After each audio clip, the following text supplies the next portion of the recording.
Yes, Mr. Speaker, it's my pleasure to yield 5 minutes to the chair of the Homeland Security Subcommittee on Intelligence, Information Sharing, and Terrorism, the gentlelady from California, the Honorable Jane Harman. Gentlewoman from California is recognized for 5 minutes.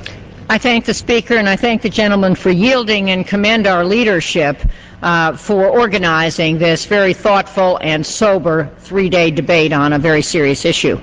Mr. Speaker, as co-chair of the Blue Dog National Security Working Group, I rise to oppose the surge and to support tough and smart security strategies, including those outlined in HRES 97, authored by the Blue Dogs, to end war profiteering, put future war costs on budget, and adopt a Truman Committee to make those who have engaged in fraud and abuse in Iraq accountable for their actions.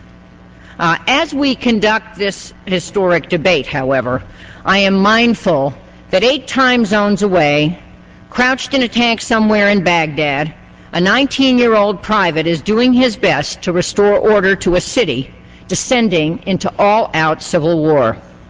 We owe this soldier, his mates, and their families so much. They volunteered to put their lives on the line to keep this country safe. We in this chamber also want to keep this country safe, but we do not share those day-to-day risks.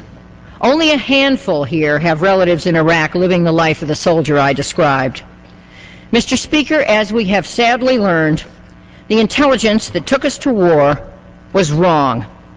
Some of the most inaccurate claims that an operational relationship existed between al-Qaeda and Saddam Hussein, that vast WMD stockpiles existed with their locations pinpointed, were presented by the administration as fact, even though the intelligence community had discredited them. That was shameful. Most intelligence agencies around the world thought, however, that Saddam had WMD and the intention to use it against his people and U.S. interests. They believed it, and so did I. But they were wrong, and so was I. The actions taken 4 years ago in Iraq created a failed state. We took out its government and occupied the country unsuccessfully. About a year later, millions of Iraqis courageously elected a government, but that government barely functions, and we continue to occupy Iraq militarily. Mr. Speaker, there are no good military options left in Iraq. To the soldier currently in harm's way, I say, you are a hero. You are doing your best to follow orders and to serve your country. But I also say, we have given you a mission impossible, and that mission must change. We have a moral obligation to leave Iraq in better shape than we found it, and that will not be achieved by surging 21,500 more troops into Baghdad. The surge will not work, and I oppose it. But abandoning Iraq is not a viable alternative. We must invest in strategies to contain and ultimately reduce violence there in order to create stability in Iraq and in the region. That must now be our focus.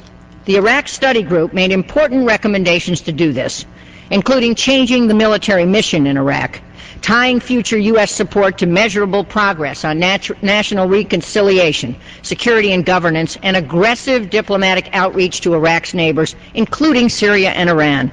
But this administration rejected them. 2 weeks ago, a Saban Center report by Daniel Byman and Ken Pollack carefully assessed options to contain the spillover from an Iraqi civil war. They include not trying to pick winners between the Sunnis and Shia, pulling back from population centers, providing support for Iraq's neighbors, and laying down red lines to Iran. All of these ideas have merit. Further good ideas come from David Schaefer, former U.S. Ambassador at Large for war crimes issues, to put the Iraqi government on an atrocity watch and warn its leaders that they can be prosecuted for war crimes if ethnic cleansing occurs.